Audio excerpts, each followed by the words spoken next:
I'm Corey, and this is the Hardcore Skeptic Examines.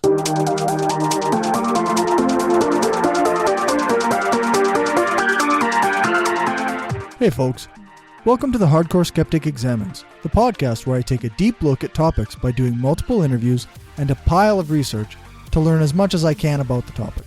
This is the 8th episode in the social justice series, and in this interview I talked to Joe Morris, aka Atheist Joe. I enjoyed talking to Joe, and while I think I disagree on some of his points, I think that I understand where he's coming from. I tried to change things up a little bit with this episode as far as the format goes, so let me know what you think. There's not really any housekeeping to do. I was interviewed on Chris Watson's show, the Podunk Polymath podcast, and I've shared that on my Facebook page, but I'll add a link down in the show notes. Beyond that, I shared the last episode in a few groups and I thought it got a pretty decent response. Remember that if you want to email me about the show, then you can do that at mail@brainstormblog.net. So without waiting any longer, here's the interview with Atheist Joe.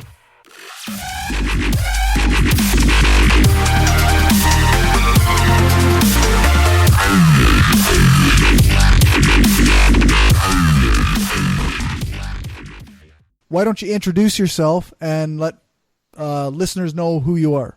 I'm Joe Morris. I'm founder of Southeastern Indiana Atheist. Basically live right by Cincinnati, Ohio, and try to speak out for people's rights. Cool. So, what is social justice? Or what do you think social justice is? To me, like, social justice would be, just standing up for people's equal rights. I think that the term has been kind of overtaken by certain people, but that's the reason why I wouldn't consider myself a social justice warrior at this point. Right. Same reason why I wouldn't consider myself a liberal. There's enough difference of opinion that you don't really fit into either category. Well, it's not only that, but it's the extremes. Right. I don't want to associate myself with any sort of extreme on any side. I try to stay fair-minded on everything. Right. Yeah. The thing about being reasonable is that you have to be willing to adjust your views. You can't stick, like you say, dogmatically to anything, hey?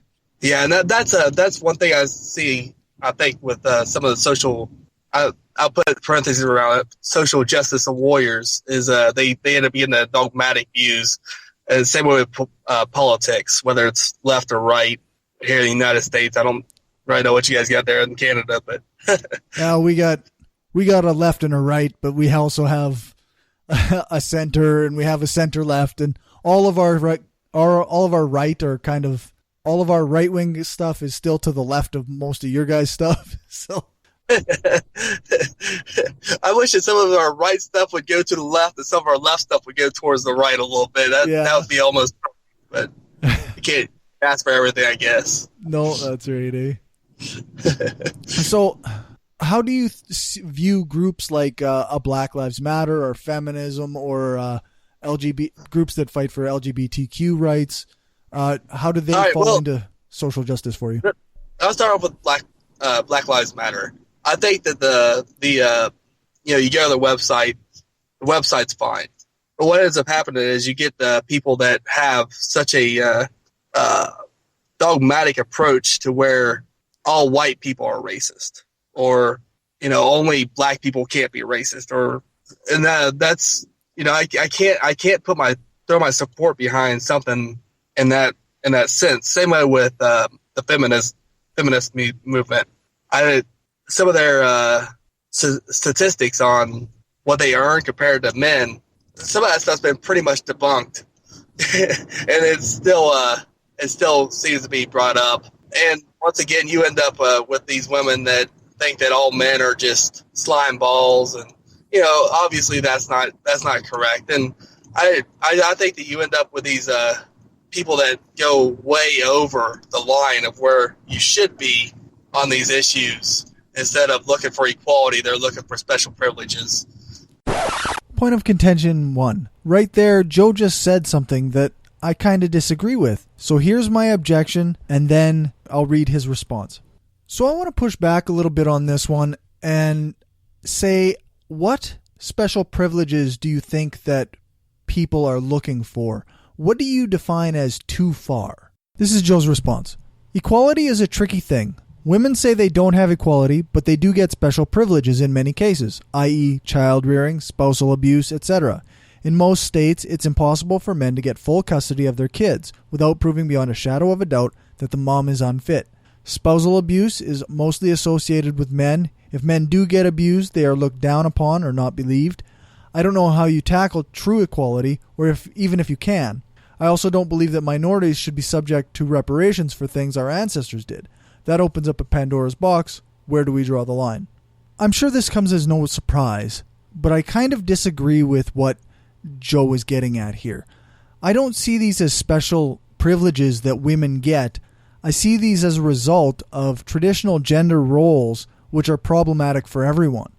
And I think that that's often what feminists say when they talk about stuff like this. This is the kind of thing that feminism covers when they discuss gender roles and tackle men's problems or issues that disproportionately affect men.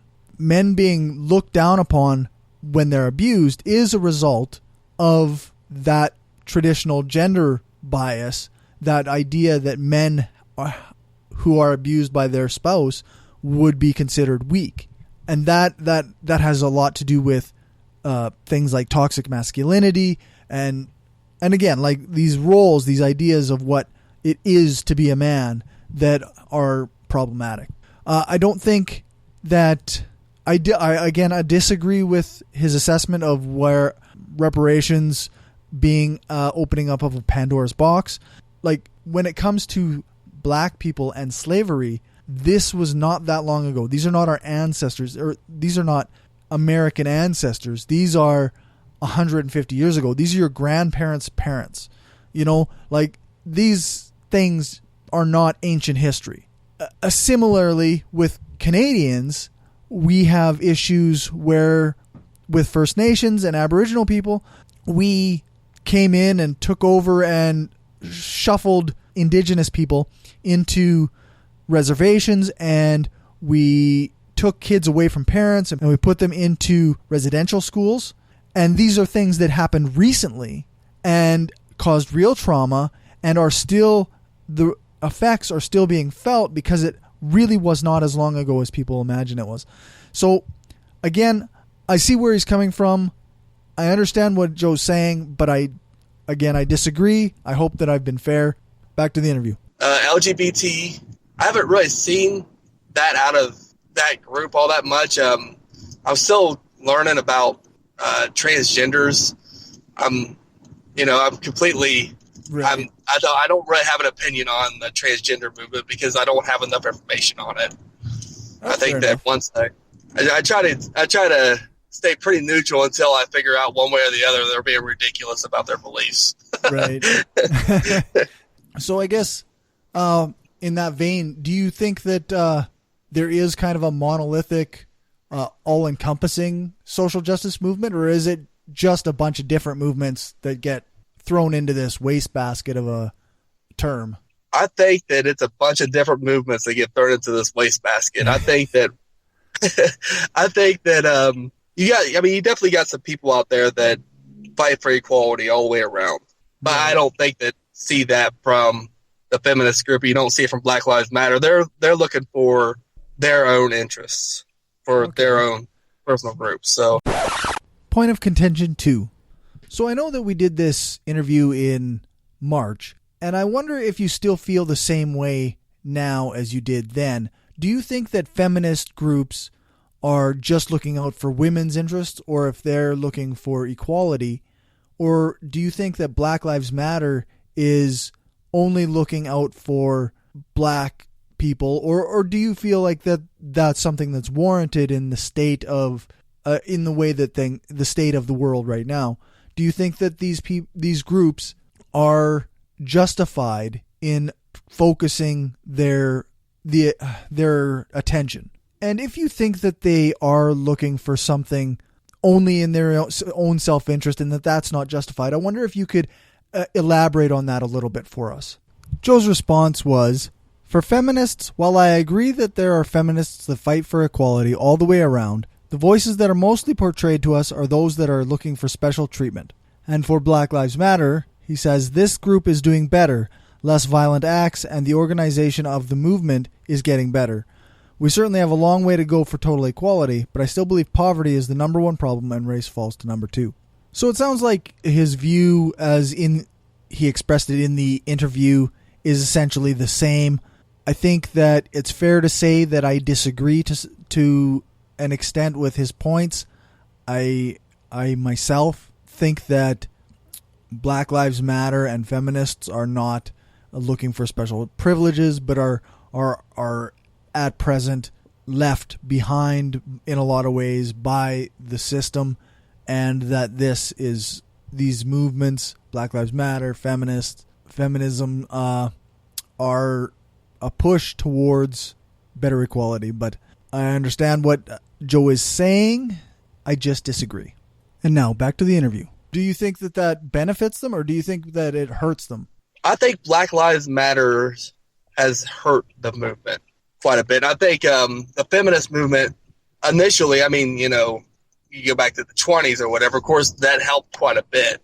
Right. But I think at this point, some of the people that are, what's her name? Sarkeesian? Or I can't think. Yeah, I think that she hurts the movement quite a bit for feminists. I think that once you get to a ridiculous state of where, people are like, well, now you're just being ridiculous. I think that hurts the movement. Black Lives Matter hurt theirs because of the riots that's associated with them. I think once you get violent towards anything, that sets you back. Kind of paints you in a bad light in terms of public relations, eh? Yeah, well, the bad thing about it is that, I would say majority of those guys didn't want to have that kind of outlook towards it either. But you get, a handful of people within a group, and now it's associated with your whole group. Yeah, and, whether or not that's right or not, that's just the way it is. I mean, that's right. The same thing that happened with Milo Yiannopoulos over there at Berkeley. Right. I thought that looked really bad on the left with all that happening. I mean, anytime riots happen, I think it looks bad for whatever group's is happening for. Right. Yeah. I guess in that kind of direction, do you think that the social justice movements are anti-free speech? Yes. Yeah. Yes, I think that maybe not completely anti-free speech, but definitely want to limit free speech. Whether it be, and I understand like a respect thing. Everybody wants to be respected, and there's nothing wrong with wanting to be respected. But I don't think anybody should be forced to give respect. Does that make sense? Yeah. Like, we have a freedom of speech here, and I'm definitely for the freedom of speech. Right. And, in a free market environment like we have, if I want to have a sexist attitude towards women, and I own a candy shop, they can choose whether or not to go in that candy shop to kind of boycott my stance on it, or if I even work for that candy shop, they could try and force me out of a job, which is fine because that's within their rights. I think that when you end up, there was a guy that got punched there a little while ago. Nazi, they call him Nazi. Yeah, he that went way too far. I think that if the guy wants to be racist, let him be racist. But I want to know who's around me. That's basically where I'm at. I don't want to have racists as friends. If you're a closeted racist, I don't really need you in my life. So right. I think that does that make sense? It's almost better to hear what they say and know that they have these shitty attitudes, eh? Yeah, I mean, unless they're trying to incite violence, of course. I mean, if you're trying to incite violence towards somebody, then that's a different. That's where your freedom of speech is infringing on somebody else's rights. Right, so, right. Infringing. That's what I meant to say. So, I guess, do you think that social type consequences are anti-free speech, or do you think that free speech is only when the government actually imposes against your right to say something? Well, I mean, in all actuality, I mean, free speech is when the government, imposes its will against your right to speak. But there's some cases where that's allowed, whether you can't bomb at an airport for obvious reasons. So, but I also think that when you end up go back to Milo Yiannopoulos, they shut down a few of his things, and I'm not a Milo fan, but I do think that you start crossing a fine line there on whether or not, if we could show by numbers that we could shut down this guy's freedom to speak at Berkeley or wherever, Yale, wherever he wants to speak at, if we could show that we could shut that down because they're afraid of riots, then where does that end? If you decide to give a speech in Calgary, right, or wherever, and somebody's like, "Man, this guy's an atheist," we got this church, and we want to shut him down. Eventually, it becomes a ridiculous thing of where nobody's speaking anywhere because everybody's afraid of violence being enacted on the area. So, like I said, free speech is a government issue, but I think that we need to kind of watch how we're trying to control it too. We learn to control our temper. We'd be a lot better for everybody. What do you think of the various types of people who don't support social justice as a movement? Do you think that they're mostly right-wing, or do you think that there's a lot of left, like liberal type people that don't support social justice, or is it kind of a balance? Or I think, once again, it would depend on. I think the majority of people that don't support social justice is because of the extreme side of the social justice that you see. Point of contention 3. Unfortunately, something went wrong with the audio file that I transferred to Joe, so he didn't respond to this one because he couldn't, and I needed to address it anyway before I get the episode out. I want to say that I do think that there are perhaps extremists and extreme reactions, and those play really well into the hands of people who are anti-social justice. They can hold up these examples of individuals acting in a way that most of us think is silly or not good in some other way, and it can they apply the look at these SJWs type of mentality to the situation and use these examples to try and debunk or to disprove the value of social justice on the whole. But when one does that, it is the obvious case of straw manning or creating a caricature of a movement rather than attacking the strongest possible aspect of the movement. One could look at it as steel manning, or one could look at it as applying the principle of charity. But either way, we need to do that to both sides, I think, and critique the best possible interpretation of their viewpoints before eliminating or arguing against them. And now back to the interview. So I would say it's probably fairly balanced, probably heavier on the right side than the left. But really, even the right side, if you want to talk about social justice, they would still be kind of for some sort of social justice, whether it be against kneeling for the Pledge of Allegiance or whatever. I mean that could be some form of social justice on their side, because they think that we're not me in particular, but people are disrespecting the flag of the nation. But I think this is an interesting point. I wouldn't necessarily call it social justice on the right, but because I think that there's an actual definition of social justice that includes creating a just society for all people. But this is an interesting point because there is an identity politics on all subjects. The right has always had an identity politics based on religion or economic value or even skin color, because it's often been white, well, for lack of a better term, white supremacist. And this new push back against identity politics seems misguided in that sense, because there's always been identity politics, and it's on all sides. All politics is identity politics. Sorry for the almost unrelated tangent. It's just that this point made by Joe really made me think about how identity politics applies to everything. Now, back to the interview. I think that you fairly balanced on both sides, but I don't think anybody's really against. I won't say that. There are people that are definitely racist, sexist, right, that would be against it. I think the majority of people aren't really in that boat. Even the majority of people that people think are racist, I don't really think are really racist. I think they're just tired of the political correctness culture. So do you think that quite often people are called racist or sexist, and it's more of a tool to stop disagreement from, or to shut them down from saying what they think?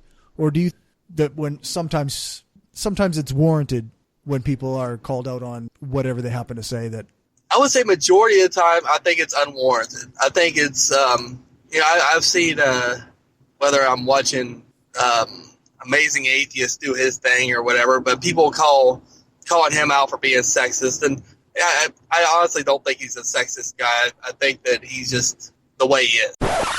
Point of contention 4. Do you still think this, or have you seen any kind of change or any new evidence to suggest otherwise? Because personally, I've seen some rather sexist mentalities coming out of the Amazing Atheist and a lot of the people that he's on side with, and he has used the word rape and the idea of rape in a rather flippant and almost dismissive way that I personally consider to be sexist. And I would just wonder if you've seen that sort of behavior, or if you still think that maybe he's just like that. And what do you think of the idea that if he's just like that, well, maybe he's just a sexist person? Joe's response was this: I stopped watching his videos not because I found him to be sexist, but because intellectually he was no longer stimulating me. I still believe most of the time what people perceive to be sexist or racist just isn't the case, at least not on a purposeful level. Sometimes we as a society need to realize that, like evolution, change to total equality will take time. We are moving in that direction. Well, some actions of our president seems to say otherwise, but as a whole, we are moving forward and we will get there. Some of the inequalities won't be seen by the majority of people until other inequalities are fixed. I think we must be dealing with different levels of or definitions of sexism when we're talking about what people perceive to be sexist or racist, or what people who don't think things are racist or sexist are talking about. Because, as an example, the Amazing Atheist, from my perspective, is blatantly sexist. He says things that denigrate women. He talks bad about feminism and pushes back against movements towards equality. And to my view, that is textbook definition of sexism. But I think that Joe and people who would see this the same way must be dealing with a different definition of sexism, where they think that one has to be abusive to women or some other kind of extreme case, like joining the KKK is racist, but just not giving a black person a job isn't racist. It's something else. To me, they're both racist, but I can see where Joe's coming from. I think we're just dealing with different definitions, and I think that one of those is going to leave people in situations where they're not gaining equality. I want to say that the last line of his response, some of the inequalities won't be seen by the majority of people until other inequalities are fixed. And I think that is the key here, because that is absolutely a fact. Some inequalities just will never be seen by certain people, and they need to be brought to the attention of those people. And that's why the word racism and sexism is used so much now. It's not because the word is meaningless. It's because it has this relevance to things that people didn't recognize before. And I don't want to get too much further into that. That's just my take. Back to the interview. And I think that majority of people, majority of people just don't agree with the way the movement went. So I think that when you disagree with the extremes on the sides, you're going to be called racist, Nazi, feminist, or anti-feminist, rather. Whatever they want to throw in your face, just to kind of make you look worse than what you really are. So that's just my opinion on it. So it seems like to you that it's used as a tool to paint people with a brush to kind of disqualify what they say? Yes. Okay. See, where do I want to go? Because I think that kind of covers like a couple of my questions here, I guess. Do you think that people who argue against do similar things? Do they kind of straw man people or like paint them with a brush so that we don't hear what they're saying? That might happen. I can't speak for everybody, obviously, but I think that I think everybody can have some sort of dogmatic approach to any issue. Anybody can have that. So, right. If you think that, let's say for instance, I believe that I've done my research on it, but my research is old. So, you got new research, but I'm gonna call your research stupid, and you don't know what you're talking about. So now it looks like I'm the one being unreasonable until I either change my stance or whatever. I mean, it looks like I'm painting you in a different brush than what might actually be happening. That nobody likes to admit when they're wrong. Yeah, that's a huge problem. And a lot of people don't like to admit that they don't know an answer. Right. Not knowing an answer. I love science. I'm a huge science guy. It's nothing wrong with not knowing, and coming back and telling somebody, hey, you was right, I was wrong. Let me apologize for how I treated you that day or whatever. There's nothing wrong with that, but for some reason we live in a culture where that isn't really a big thing that a lot of people do. Right. And yeah, admitting you. I try to keep as little dogmatic approach to everything as I can. I think my biggest dogmatic approach would be towards science, I guess. Right. I don't know if they call it dogma in science or not. So.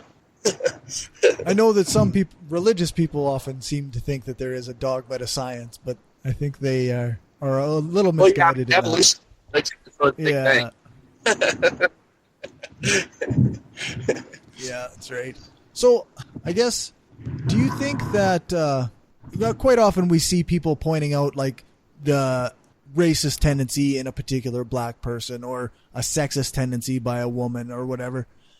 Do you think that has a purpose, or do you think that that's merely to call out somebody else, or like what do you think that accomplishes?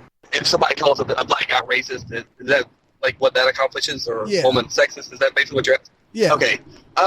Actually, I think that it's a good thing. I think it's a good idea to keep people in check. Yeah.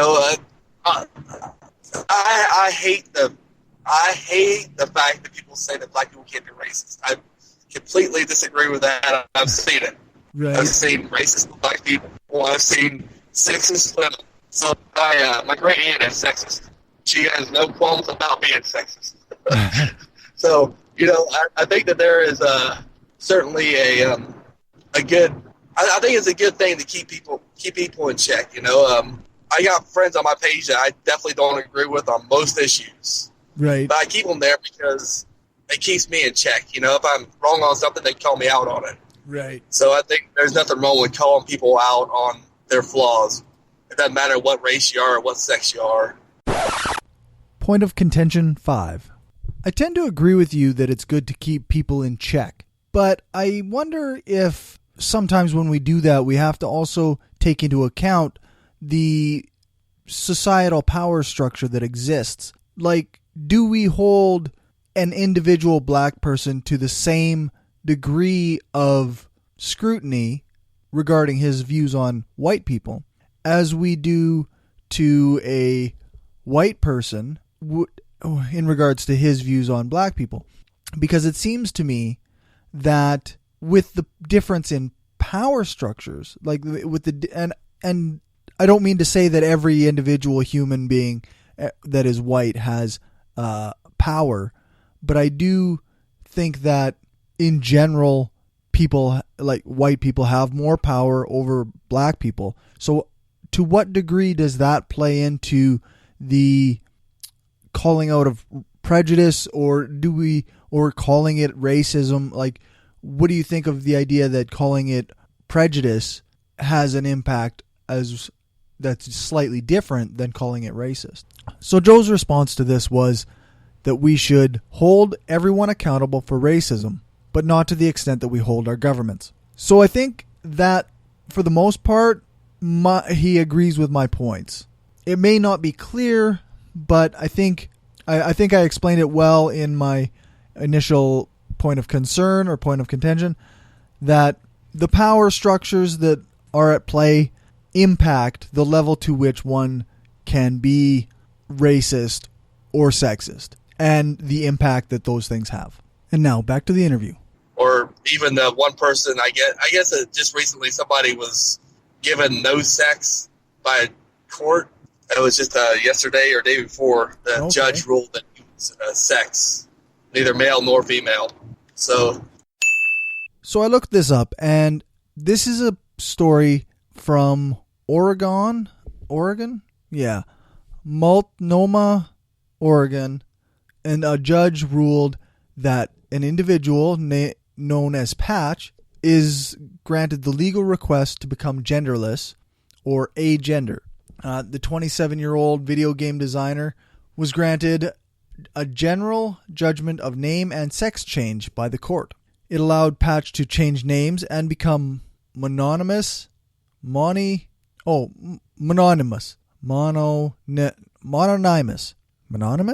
and become mononymous, meaning that they are known by a singular name instead of the traditional first name and surname.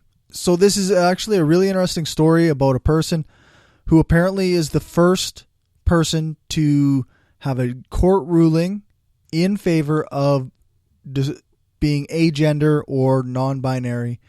So this is cool. Hopefully this sets a precedent for future decisions. But I will include a link in the show notes to this story from The Independent that discusses the court case. And now back to the interview.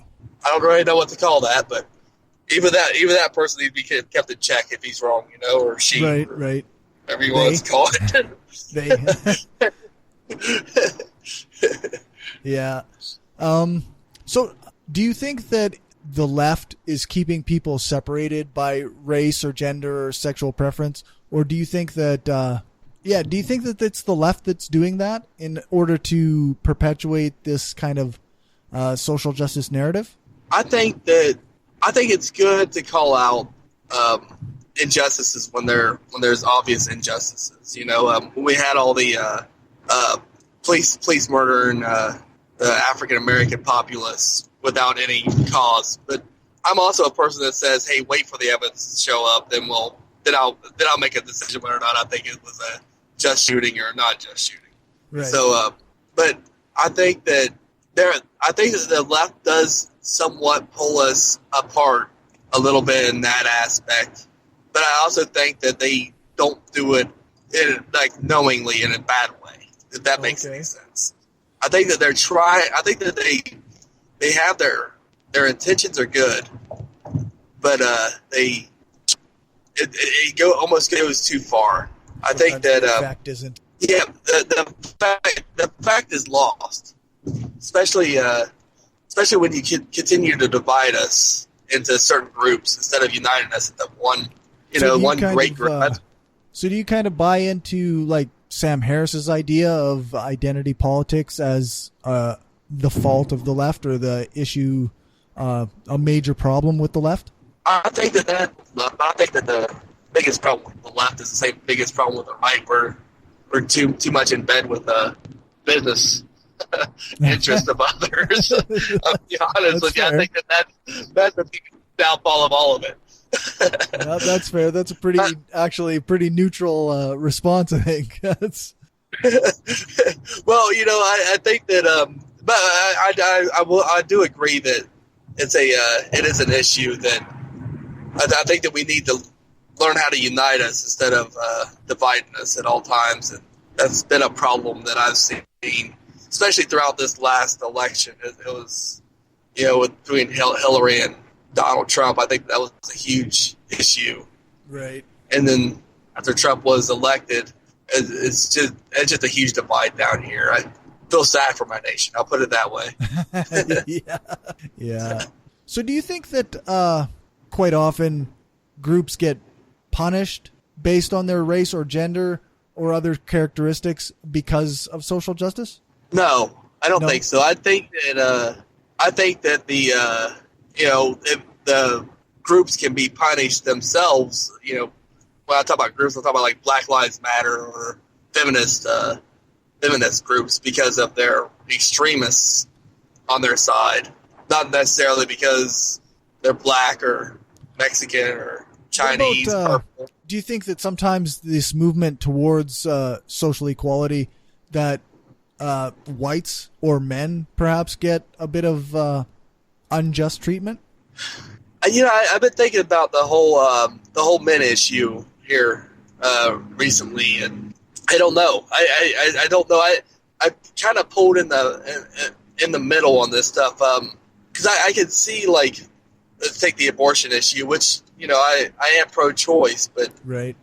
I could see the rights argument for if you're going to be pro-choice, then the man should have a choice as well, whether or not if the woman is going to not have an abortion, whether or not he wants to be a part of her life, which I think that's a horrible idea not to be a part of their life. But I can see the argument of validity to the argument. Right. Whether or not it holds any water or not, I don't know. I really don't have an answer for you, and I apologize for that. But no worries. I don't have enough information at my disposal.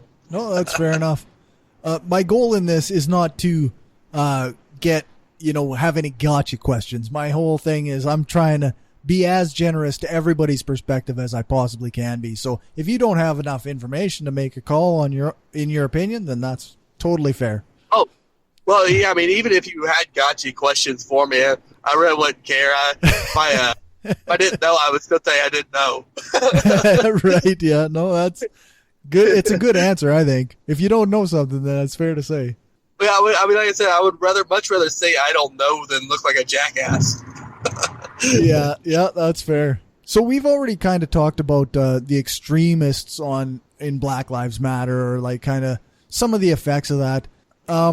What do you think that the extreme side of the left, or like the social justice movement, does more harm to society than, say, members of the conservative right, or even a Republican? Ooh, now you're trying to pull at me now here. Now, see, that's the hardest question you asked me, because in our country we got a problem with keeping the religion out of the schools. And see, that would I think that I have these debates all the time over whether or not, because education to me is the most important thing.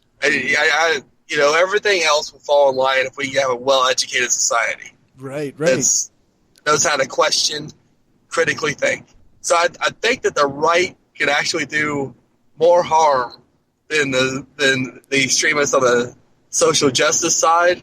But I don't know if it's a huge difference, because I think that social justice side has enough.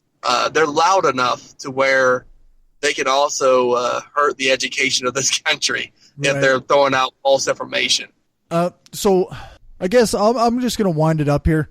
I got two questions that I actually forgot to do on my interview yesterday, but are, I think, the good finishing questions. So one, what is something that you think everybody needs to kind of realize about social justice? I think that we should all strive for equality, not special privileges, but if we see something that is being an unjust movement towards any group of people or any one person, we should fight for that or group of people to be equal with everybody. That'd be the one thing that I would say be the most important thing for social justice to stand by. Point of contention 6. I think that I agree with this point. Social justice is about equality, and I think that one of the major points of contention between SJWs and anti-SJWs or social justice and people who have issues with social justice is where these lines are drawn. Where is true injustice? Where is somebody supposed to... How do we know when a group is being treated unfairly? And particularly in this age when we get all kinds of misinformation thrown at us on a daily basis. But beyond that as well, part of the contention, I think, is that we don't always agree on what action to take in the face of that injustice either.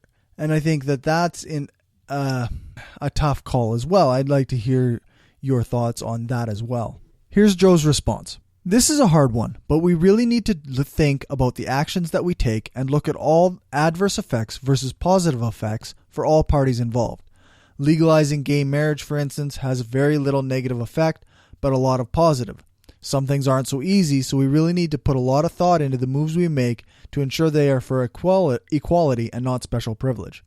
I think this has come up a number of times in Joe's replies, and this idea that groups that have traditionally been marginalized are now looking for special privileges, I think is a misguided idea. I don't think that anybody is looking for any special privileges. I think I've said this before. I disagree with that part of Joe's take on things, but I think that it's a common perspective. I think lots of people believe that, and that's where some of the racial resentment comes from that I will be discussing in a future interview. Back to the interview. Okay. And I guess the next one would be, if you were to criticize your own perspective, or like, because you kind of see yourself as on the fence, what would you say people who are on the fence need to, what is the worst point that people who are on the fence use to defend that position? I'm trying to figure out what you're asking me. Like if you were to criticize your own position. What is my biggest critique of being on the fence? Yeah. Okay.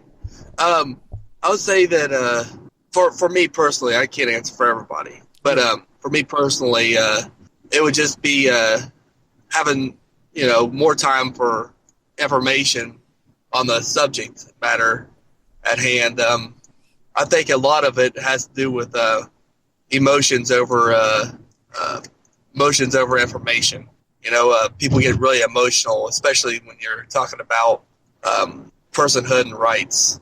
Right. So, keeping emotion out of it and keeping all that in check, which I try to do. I think I do a fairly good job of it, but I could probably take some work on, a lot of that stuff still. So yeah, people get pretty heated about a lot of different subjects. So I think that's a good point, is that probably if we all just take a minute and don't respond right away, think about it, calm the fuck down. Research. Yeah, I think that the research would, if you can learn how to not argue emotionally and just argue intellectually, right? We can fix a lot of the problems that we have. Yeah, actually worldwide. Yeah, that's right. I can see why some people have trouble with it. Like I have a lot of trouble with it, but I can see it seems like the better choice anyway. We'll have a lot of problems with it, and it might not be necessarily social justice issues. It could be any issue. Oh yeah. Christian right definitely have a problem with it. Yeah. If you take away some of their what they consider their rights, taking prayer out of schools. Right. Yeah, that tugs at their I think that everybody has some sort of emotional tug that can, which I did when I first got out of the military. I mean, watching people step on the flag, I mean, that emotionally, that charges you up. Right. But I learned how to take my emotion out of it. I try to be as intellectual as I can. I'm not a very smart man, but I do try to be as good as I can be on that stuff. So no, don't sell yourself short. It was. Well, I mean, I'm only 71 inches, which you guys get my meters over there. I don't know what the hell that is.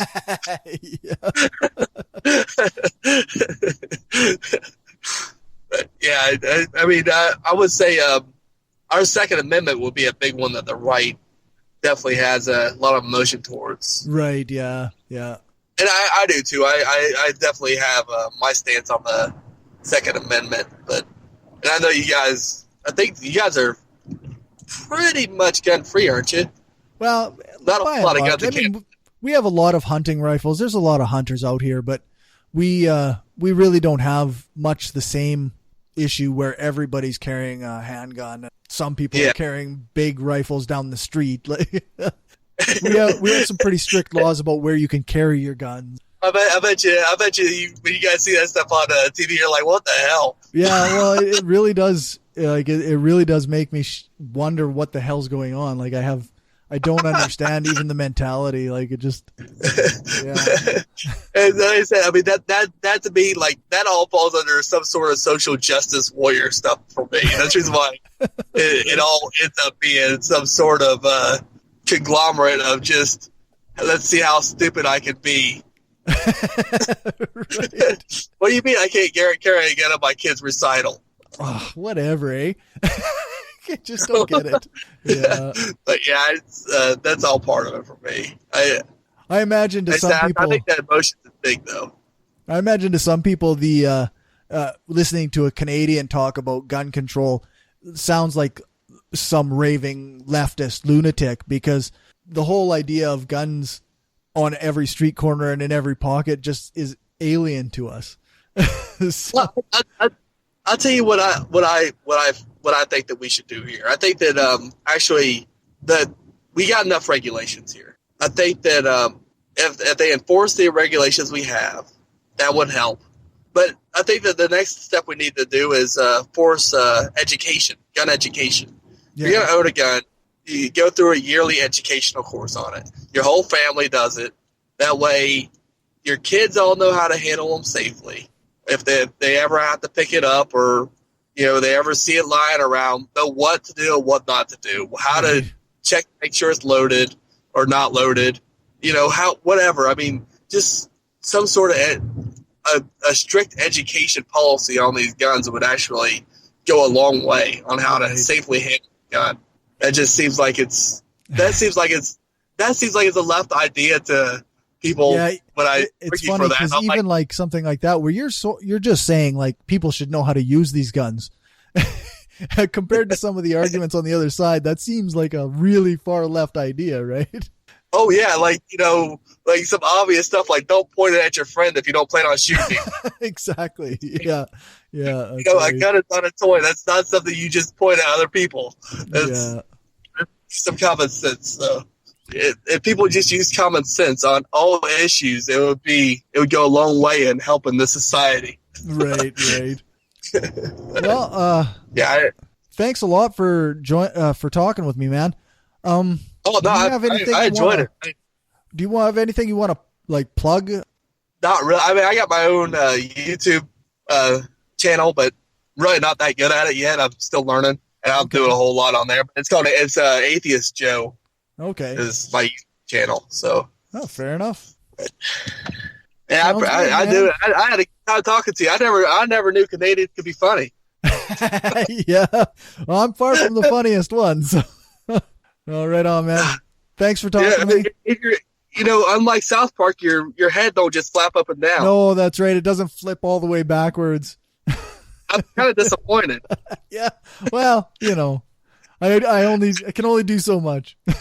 Well, I'll tell you what. Anytime you want to talk anything, I'm always available for you. So cool, man. Appreciate the time there, buddy. Thank you. Have a good one. You too.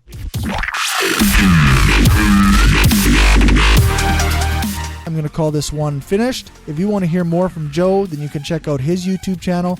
I'll post a link in the show notes, or you can search for Atheist Joe. You can find more of these episodes at Spreaker.com/show/The Hardcore Skeptic Examines. You can find me on iTunes, Stitcher, Google Play, and just about anywhere else you find podcasts. Make sure to follow me on Twitter at Hardcore Skeptic and like my page on Facebook, Facebook.com/Hardcore Skeptic. If you want to support my work, you can become a patron at Patreon.com/Hardcore Skeptic. Thanks very much to the patrons of this project: Chris Watson of the Podunk Polymath Podcast, Marissa Alexa McCool of the Inciting Incident Podcast, and Trav Mamone of the By Any Means Podcast. Remember to check out my other show, Brainstorm Podcast, at thebrainstormpodcast.com and brainstormblog.net. Thanks again for listening, and remember, the truth matters.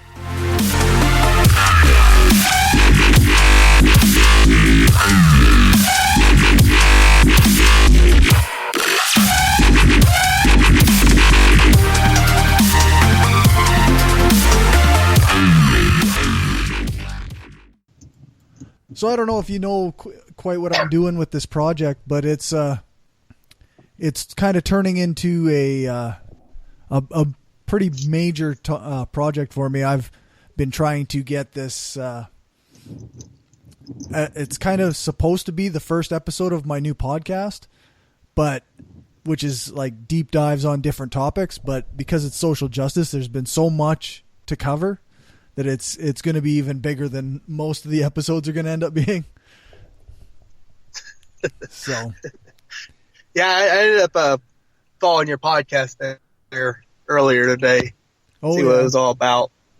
Yeah, like Brainstorm and this are going to be separate. This is going to be a new podcast. Okay. This is just kind of my solo project. I'll tell you what, it's kind of weird doing Skype. I haven't done Skype since like 2010 when I was in Afghanistan. Oh, and wow. Seeing the lips move after you say something kind of throws me off a little bit. So Right. Yeah, I guess, eh? Yeah. It's been a while, so that's the reason why I was like, I got to figure out how to do Skype again. Yeah. Takes some getting used to. Oh, that's all right. There's nothing we can get over. Oh, that's right.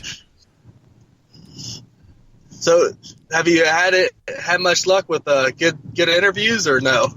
Well, the interviews that I've done have been awesome. Like, it's just that I can't get any like really highly educated or really well-known people from the I guess you could call it the anti-SJW side of things, because I don't know. I thought that the YouTubers, like even the small YouTubers, don't respond to any messages or anything. So I don't know. You'd think that they'd want to spread their message, I guess, but I don't know. You have to forgive me. I'm got some pretty bad allergies been happening here the last few days. So, Oh, is that right? Where do you live? I live in Indiana. Oh, okay. I live right by Cincinnati, Ohio. That's neat. Yeah, well, it sucks being an atheist down here, though, because where I live it's not really considered a Bible Belt, but I think it's a Bible Belt. I mean, It's religious. everybody. enough, eh? Oh, yeah. Not so much in Cincinnati, but like in southeastern Indiana where I live. Once I started the atheist group down there, I got a lot of flack. But Oh, is that right?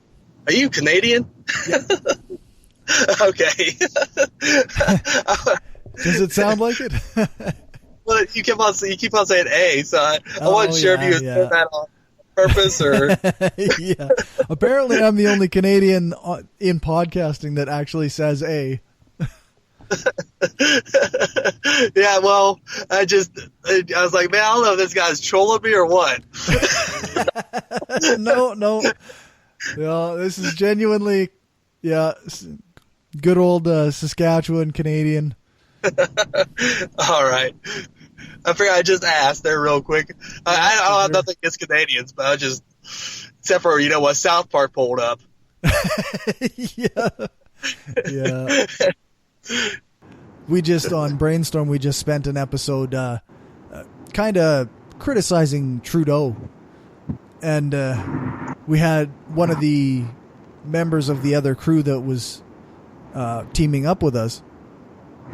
He's an American. He lives in Alabama, and he said, "Yeah, there might be problems with Trudeau, but I'd trade you any day." Yeah, I would trade you any day. I'll trade you, and I'll hand Hillary over to you guys too. You guys can keep both of them.